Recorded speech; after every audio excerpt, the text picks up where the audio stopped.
This is awesome. This one of my favorite parts is following up with past clients, whether it's 9 months, a year out, to see what they're up to, what they're doing, what their life's like, what it was like before, and what it's like now. And we just did a podcast that hopefully will be coming out soon with a master sergeant.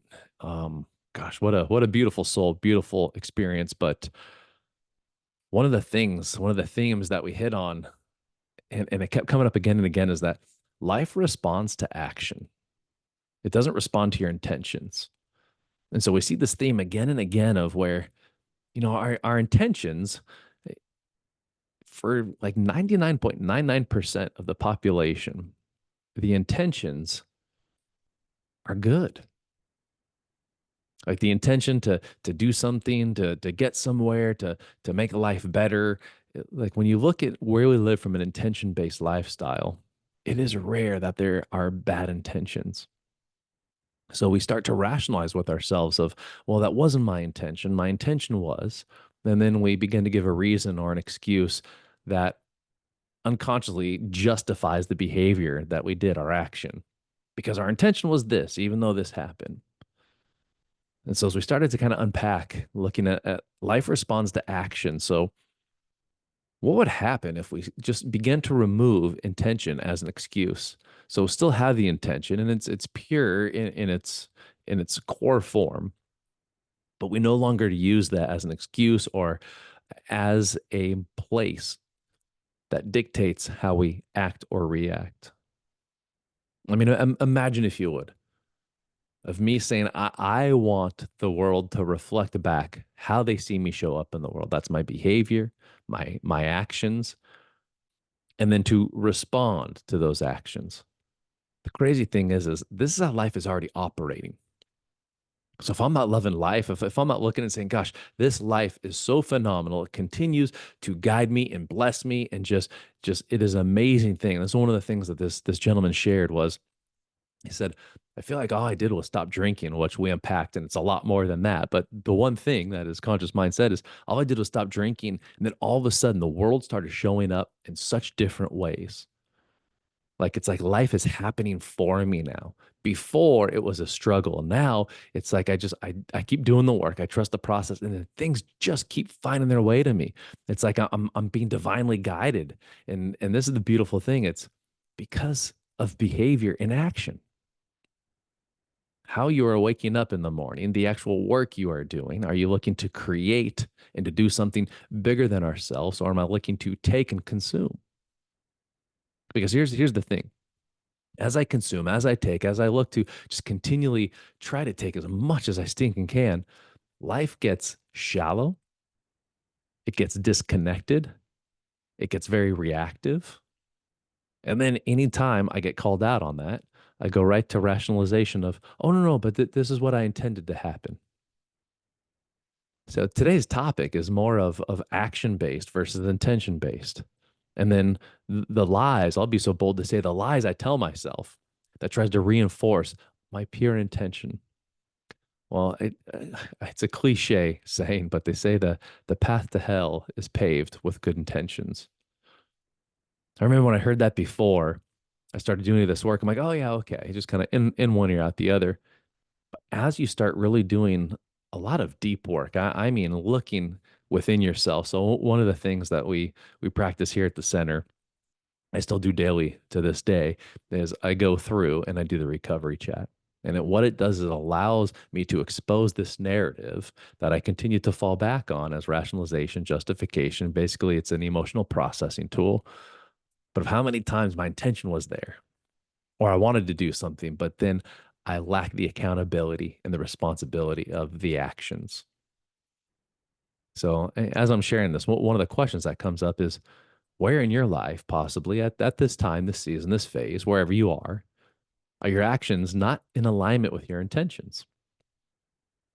And if we are to look at the fruit that you produce, it's not based off intention, it's based off of action. Is there integrity? Is it aligned with what you said you were going to do or what you desired you're going to do or the promises you made? And does the actions, the behaviors actually back that up? And again, not coming from a place of guilt or shame, not blame, not pointing fingers. This isn't meant to condemn you, it's meant to expose you. Because until we allow ourselves to be exposed to say, I surrender, when I continue to live from this selfish place with great intention, mind you, I make poor decisions and the actions do not back up what I've been saying.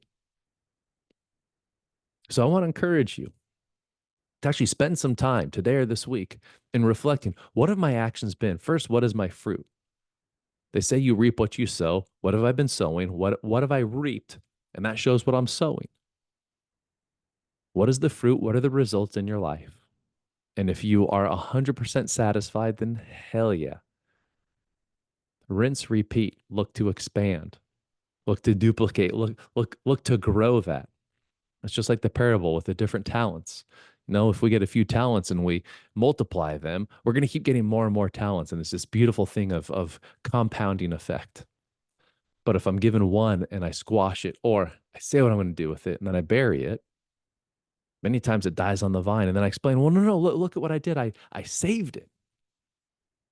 And as part of us understands, yes, but that's not what the mission was. That's not what this life was supposed to be about. It's not about hiding and saving your talent. It's about continually expanding it, growing it, sharing it. This is what connects us in this life. How we show up, how we listen, how we give. I'm not saying just be a giver. There's a season when we do reap or we do take. We get to actually consume. But if there's nothing in the account from daily action, from daily fruit, and I go to withdraw, I mean, you see it now, especially around here in Orange County. People overdraw their accounts all the time. They say, there's no money to take out. You haven't been putting in those daily deposits. And that's why we go over that. Actually, I got a copy right here. That's why we go over that in the daily deposits and different relationships. Now we talk about it at a level of finances, but it goes so much deeper than that. We talk about a level of family and friends and relationships, how we actually deposit. We lead from where we live. The results are flourishing relationships because I continue to give. I continue to have my behavior and actions back up and reinforce what it takes to cultivate a healthy and loving and thriving relationship. Same thing with fitness and health, making sure that we're taking care of this body. We're given one. And up to this point, most everybody that's come through these doors, we just abused the hell out of this, took it for granted, saying it's not a miracle.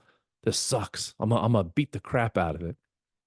And then as we start to expose these stories that we tell ourselves, these lies, we recognize how beautiful and sacred this thing is and how I want to take care of it and love it and nurture it because it's the only one that I've got. And we go from a place I know for me, and again, I go in depth in my book, but I talk about there was a point in my life where I wanted to remove this body. I wanted to take the life out of it because I was in so much pain and miserable.